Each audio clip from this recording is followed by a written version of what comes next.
j'ose aller à l'aventure pour explorer de nouveaux horizons. Bienvenue dans la série des arcanes mineurs pour plonger dans les profondeurs de chaque carte grâce à l'astrologie. Voici l'épisode consacré aux 3 de bâton. Pour commencer, en numérologie, le 3 représente l'action. Le 3, c'est l'explosion de l'énergie qu'on a accumulée avec le 2. Donc, une fois que cette énergie a explosé, on est capable d'apporter de la créativité dans notre vie. On a la sociabilité qui prend aussi beaucoup plus de place puisqu'on ose aller vers l'extérieur. On ose aussi s'exprimer, sortir ce qu'il y a de l'intérieur de soi vers l'extérieur.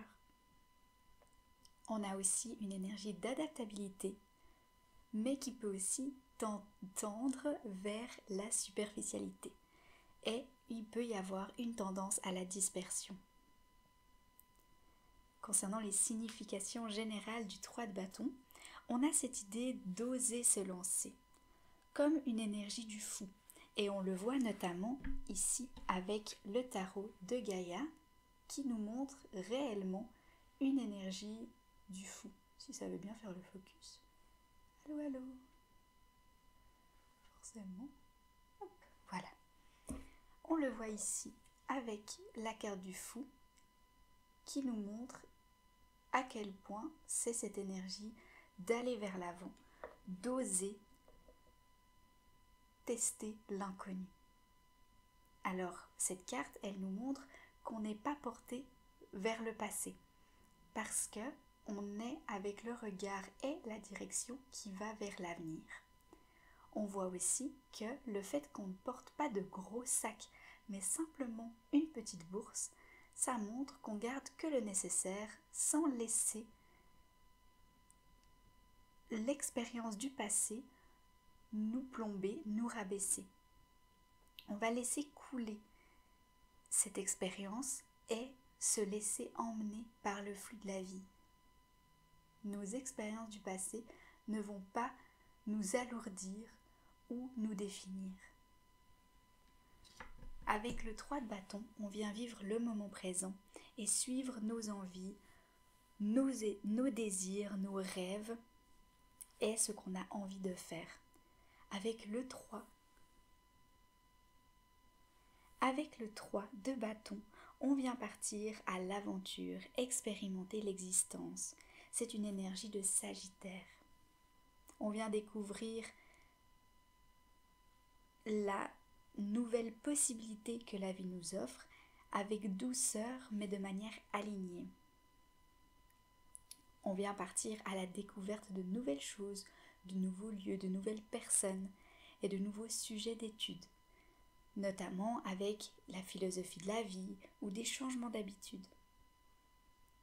Il y a une idée d'exotisme aussi avec le 3 de bâton qui va nous amener des nouveautés, des différences et des choses inconnues pour nous.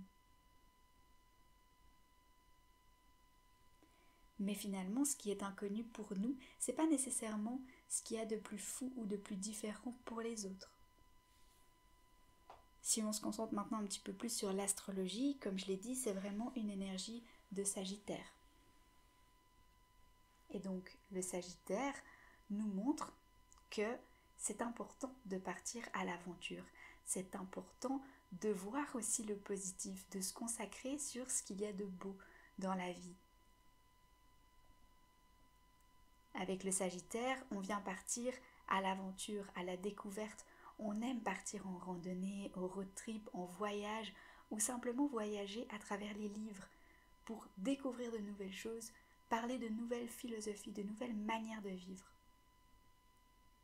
Avec le Sagittaire, on a cette idée d'avoir besoin d'être très indépendant.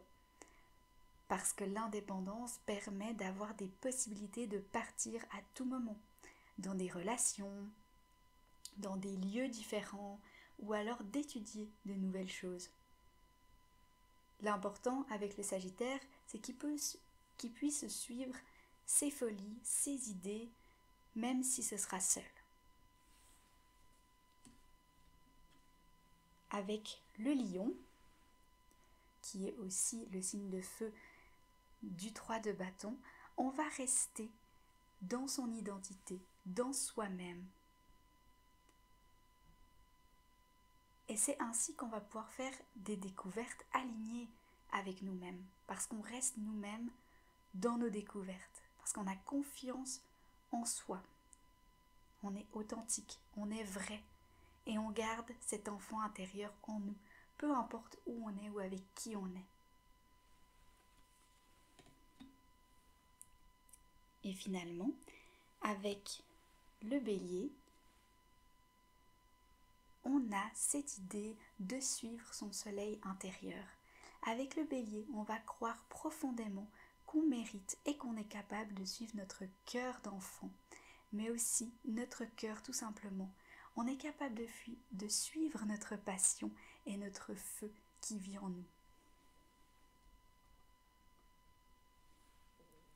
Avec le Bélier, j'allais oublier, cette idée, c'est de vraiment foncer, se lancer, agir et d'y aller, essayer et de parfois se tromper, mais au moins on a essayé, on a foncé, on y est allé, on a eu l'espoir et la croyance que ça pouvait marcher.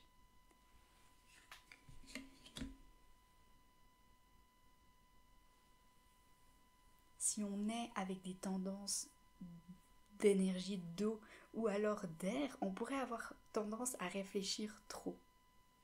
Mais ici, surtout avec l'énergie du Bélier, on va se dire non, non, non, arrête de réfléchir, ne laisse pas ton mental bloquer tes actions. Il faut avoir du courage et de l'audace pour suivre son cœur.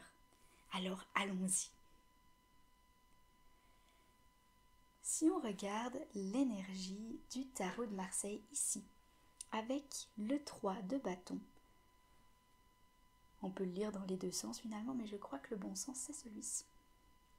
Et donc avec le 3 de bâton, ce qui est intéressant, c'est déjà de voir que le centre ici des 3 bâtons donne naissance à des feuilles. Et c'est cette idée justement d'expansion des désirs.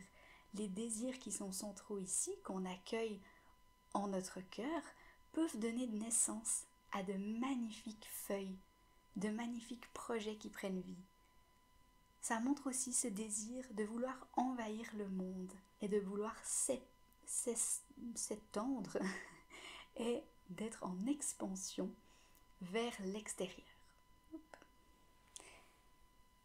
Ensuite, avec cette idée d'expansion vers l'extérieur, on a aussi cette idée d'explosion pour conquérir le monde.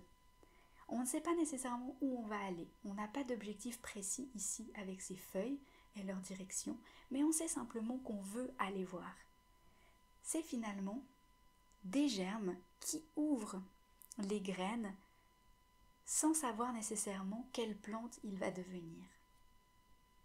Ensuite, on peut noter les points noirs ici, aux extrémités de la carte. Et ça, c'est le symbole que finalement l'action n'est pas personnelle. L'action, elle est impersonnelle parce que son essence, elle prend place dans la source spirituelle. Et ça parle aussi de l'énergie sexuelle qui n'est pas personnelle. Elle prend vraiment racine dans la spiritualité. On peut noter aussi que sur chacun des bâtons, on a 4 rectangles. On en a 2 d'un côté, 2 de l'autre, et ça pour chacun des bâtons. Et donc, ces rectangles-là, ils représentent les 4 éléments. Parce que dans la vie, on est forgé de ces 4 éléments. C'est ce qui va enrichir notre action. C'est ce qui va nous permettre de vivre et d'être en vie. Comme on l'a vu, le bleu au centre ici, ça va être le fait de recevoir le désir, mais que cette réception, elle n'est pas nécessairement maîtrisée. On va simplement recevoir nos désirs sans pouvoir les annuler ou les appeler nous-mêmes volontairement. Ce qu'on peut faire par contre, c'est d'apprendre et de comprendre comment les canaliser et d'avoir le pouvoir de profiter pleinement de cette énergie. On peut noter que le jaune dans les fleurs ici, dans les feuilles plutôt qui sont en expansion vers le monde extérieur, représente la joie et l'énergie créatrice qui naît dans le monde. cette énergie qui va aussi nourrir le monde extérieur. Voilà pour ce qui est du tarot de Marseille. Si on regarde les autres représentations, notamment avec le Vision Quest ici, on a cette idée d'intégrité. C'est le mot qui est choisi pour cette carte du 3 de bâton, qui est appelé le 3 de feu, par l'énergie du feu.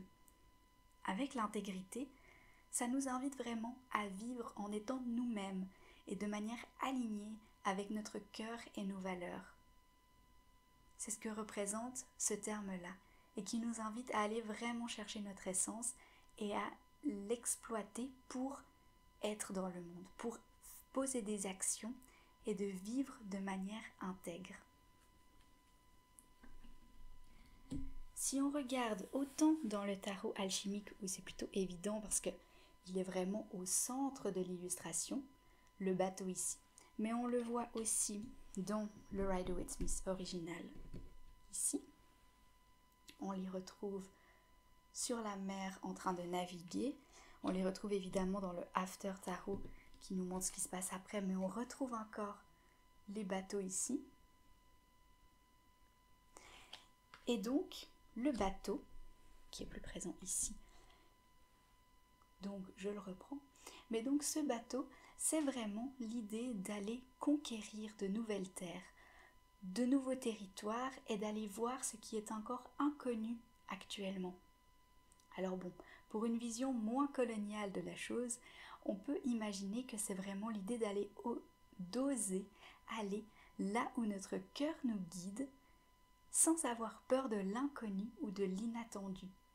Parce que de suivre le cœur, ça peut faire peur, ça peut être effrayant parce que personne n'y a été encore, mais on peut oser et on peut y aller sans crainte. Ou en tous les cas, de ne pas se laisser ralentir par cette crainte. Si on regarde précisément le bateau, on voit ici un œil sur la coque du bateau. Et cet œil-là nous rappelle qu'on sait où on va. Notre intuition est connectée et alignée avec nos actions. On voit clair depuis notre troisième œil et depuis notre cœur. Si on regarde le New Vision ici, qui nous montre ce qu'il se passe derrière le personnage qui est en train de rêver d'une grande aventure. Et qu'est-ce qu'on voit? On voit qu'il y a toute une troupe qui est en train de le suivre. Il a tout son village ou toute sa famille finalement. On ne sait pas vraiment qui c'est, ça dépendra de notre énergie du moment. Mais il y a des gens qui nous suivent et qui suivent ce personnage principal. Et donc ce que ça veut dire ici, c'est que parfois, dans notre découverte, on le voit ici, dans cette représentation, en fait dans toutes les représentations qu'on a, bon pas celui-ci, mais ici, on a cette représentation d'une personne seule. Il est seul aussi ici, il est seul là aussi, ici aussi. Et donc on aura l'impression, dans ce voyage, d'être seul, à aller découvrir que personne n'a jamais fait ça et donc que ça peut faire peur. Mais finalement, quand on regarde cette illustration, ça nous montre qu'il y a des gens qui nous suivent et que parfois, il suffit d'un pas pour que le reste du monde suive. Il faut bien qu'il y ait un guide, quelqu'un qui puisse montrer le chemin. Et puis peut-être que c'est nous, ce guide-là, qui peut apporter une vision nouvelle et un regard nouveau, un chemin différent sur la voie que personne n'a encore empruntée.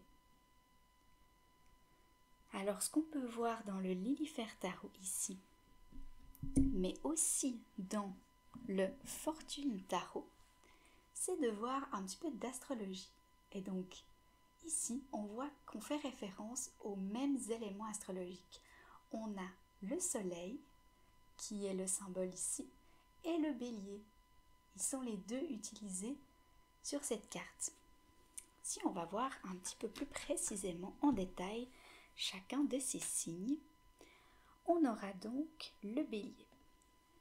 Comme je l'ai dit, le bélier, c'est vraiment un signe qui va nous emmener à aller chercher notre flamme intérieure, ce qui nous anime réellement, ce qui nous passionne. Et puis ensuite, avec le soleil, ici. Le soleil, quant à lui, il va nous aider à oser aller exprimer cette émotion, cette animation, cette passion, d'aller l'exprimer vers l'extérieur, dans le monde, le montrer qu'est-ce qui nous anime, qu'est-ce qui nous passionne, pour pouvoir le partager et en être fier. Fier de ce feu, fier de qui on est, pour pouvoir l'incarner.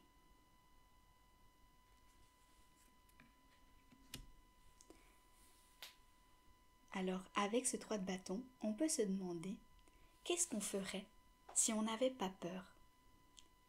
S'il n'y avait pas cette peur qui venait nous limiter, nous empêcher d'avancer et de croire en nous, qu'est-ce qu'on ferait si rien ne nous arrêtait, si on avait vraiment confiance en qui on est et en nos capacités?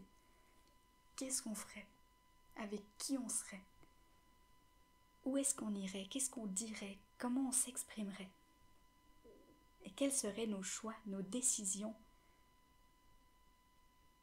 Voilà, merci d'avoir regardé cette vidéo. N'hésitez pas à aller voir la description pour avoir les références des tarots utilisés dans la vidéo, ainsi que ma bibliographie. À bientôt!